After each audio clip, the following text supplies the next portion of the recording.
Uzgojem voća i povrća čovjek se bavi od davnina, a dobrobiti tog rada su vrlo dobro poznate.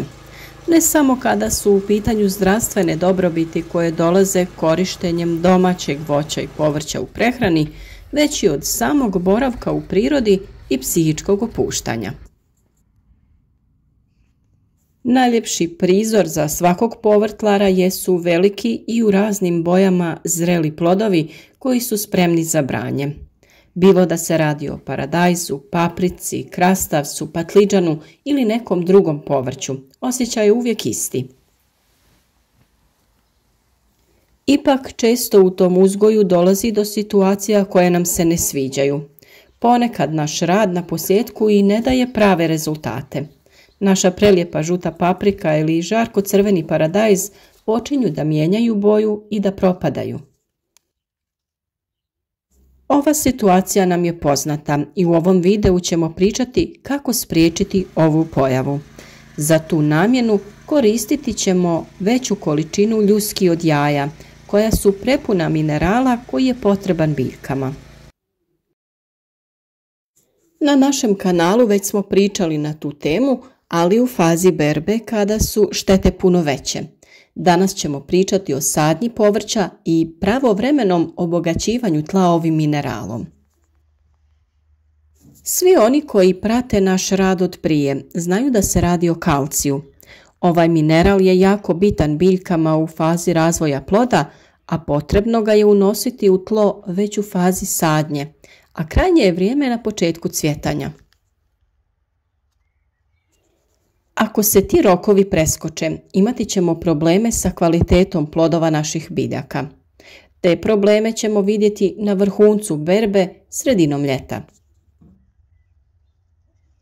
Upravo tada su štete najveće, a da bi to izbjegli, pripremiti ćemo hranjivo od ljuski jaja. Njih ćemo smrviti u prah te dodavati našim biljkama. Naime, ljuska jaja sadrži 90% kalcija i zbog toga je najbolji prirodni izvor tog materijala. Umjesto da završe u smeću, iskoristite ih.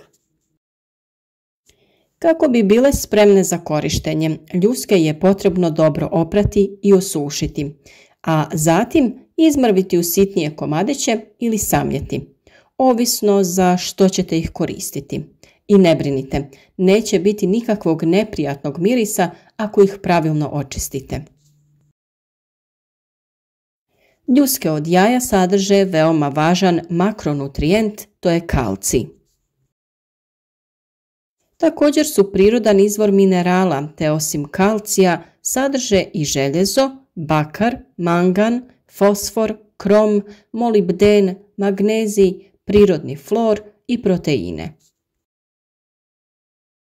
U samo jednoj čajnoj kaškici praha ljuski od jaja nalazi se približno od 800 do 1000 mg kalcija. S obzirom da se kalcij iz tla gubi ispiranjem kod veće količine oborina te crpi godišnjim prinosima biljaka, to dovodi do postupnog porasta kiselosti tla. Postupnim dodavanjem kalcija u tlo smanjuje se njegova kiselost, te to tlo postaje rahlo. Kalcij također veže kiseline u tlu, učvršćuje njegovu strukturu, povećava otpornost na sušu, omogućava bolju apsorpciju mikroelemenata te povećava prinose posađene kulture. Naime, povrće kojima je kalcij neophodan u rastu i razvoju su paradajz, paprika i patlidžan. U nedostatku ovog minerala dolazi do fiziološke promjene na plodu koju poznajemo pod nazivom vršna trulež ploda. Prvi simptom ove bolesti je smeđa fleka na dnu ploda koja se širi u koncentričnim prstenovima. Nedostatak kalcija u tlu moguće je vidjeti na lišću mladih biljaka, to se zove kloroza. Biljke sporije rastu, usporen je razvoj korijenovog sustava, a u kasnijim fazama razvoja biljke izražena je tamnija boja lisnih žila, te se lišće počinje uvijati, a biljke poliježu zbog slabljenja staničnih stijenki. Najprije treba napomenuti da je ipak skupljanje ljusaka dugotrajniji proces. Duži vremenski period sakupljamo ljuske jaja kako bi ih iskoristili u vrtu. Posebno je preporučljivo koristiti ljuske u vrijeme sadnje presadnica. Kada se pospu sitni komadići ljuske jaja po tlu, ono će vašim biljkama dati zdravu dozu kalcija.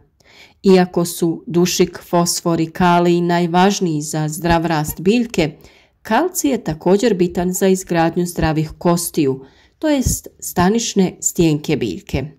S obzirom na to da su pune kalcijevog karbonata, ljuske jaja su odličan način kako dostaviti ovaj mineral u tlo. Budući da je potrebno duže vrijeme da korijen biljke apsorbira ljusku jajeta, preporučuje se posipanje u jesen. Tako će više ljuske dospjeti u tlo do proljeća. A kako biste u startu osigurali kalcij svom povrću, dodajte ljuske jaja prilikom sadnje. Prije toga ih smrvite ili sameljite u prah pomoću mužara ili električnog mlina. Ljuske jaja trebaju biti suhe kako bi se lakše smrvile. Prilikom sadnje u rupu dodajte manju količinu samljevenih ljuski, humusnu zemlju ili glistinac, te stajsko gnojivo. Kasnije ih možete prihraniti prahom kojega ćete staviti uz biljku i zaliti vodom. Ljuske jaja također možete miješati sa drugim organskim tvarima i možete ih stavljati na dno posuda kako bi tek zasađene biljke bolje napredovale. Za dobar reciklirani vrtni koktel pokušajte pomiješati ljuske jaja sa talogom kafe koja je bogata dušikom. Ljuska će smanjiti kiselost vašeg tla te mu pomoći da bude prozračno. Ljuske od jaja u kombinaciji sa talogom od kafe idealno su prirodno gnojivo za vaše sobne biljke. Naime, ljuske se stave u vodu i ostave preko noći. Ujutro se toj vodi doda talog od kafe u omjeru 1:4, te se time zalijevaju biljke. Preporučuje se izbjegavati ovaj postupak zimi jer voda može imati neugodan miris. Dodajte izmrvljene ljuske u kompost za vrt. Ljuske jaja se brzo razgrađuju, a kako su bogata kalcijem i mineralima, pomoći će mikroorganizmima da kompost bolje prerade i obogate ga kalcijem. Također mogu se koristiti kao malč za oko biljaka, ali u tom slučaju biste ih trebali imati zaista jako puno. S obzirom na to da su ljuske jaja biorazgradive, one čine odličnu bazu za sadnju sjemena. Kako biste to napravili, zadržite sve dublje polovice ljuske, nemojte ih razbiti na sitnije komadiće. Ako biste koristili ljusku svježih, neosušenih jaja, odrežite gornji dio i stresite sadržaj u neku posudu i sterilizirajte ljuske tako što ćete ih prokuhati ili staviti u pećnicu na 200 stepeni oko 30 minuta. Zatim napravite rupu na dnu ljuske za odvodnju vode. Dodajte malo zemlje i vaše sjeme. Kada se pojave klice, posadite jaja direktno u tlo. Kako će se s vremenom ljuska razgrađivati, tako će biljci davati potrebne hranjive tvari. Ljuske će poslužiti kao gnojivo ukoliko ih sameljete i pomiješate s vodom, no trebat će im barem mjesec dana da se razgrade, ali će vam poslužiti tokom sezone za prihranu biljaka. Ako u ovu mješavinu dodate i talog kafe koji je bogat dušikom, dobiti ćete odličnu prihranu, pogotovo za vaše cvijeće. Ljuske od jaja koje sadrže kalcijev karbonat u reakciji sa kiselinom oslobađaju čisti kalcij, vodu i ugljikov dioksid. Kalcij možete osloboditi pomoću jabučnog octa. Način pripreme ovog hranjiva smo već pokazali, pa ga potražite u posebnom videu na našem kanalu ili na kraju ovog videa.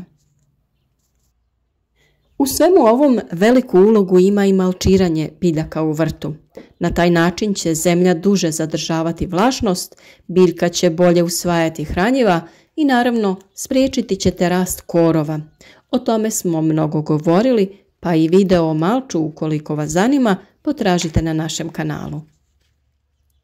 I za kraj jedna napomena. Ako skupljate ljuske, nakon što se razbije jaje, operite ljusku jer bi vam se nakon nekog vremena sakupljene ljuske mogle usmrditi.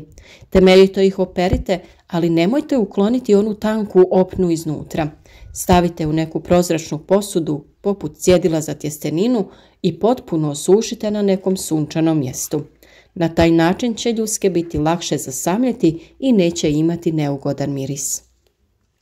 Za još ovakvih video savjeta, svi koji već niste, zapratite naš kanal i uzgajamo biljke zajedno.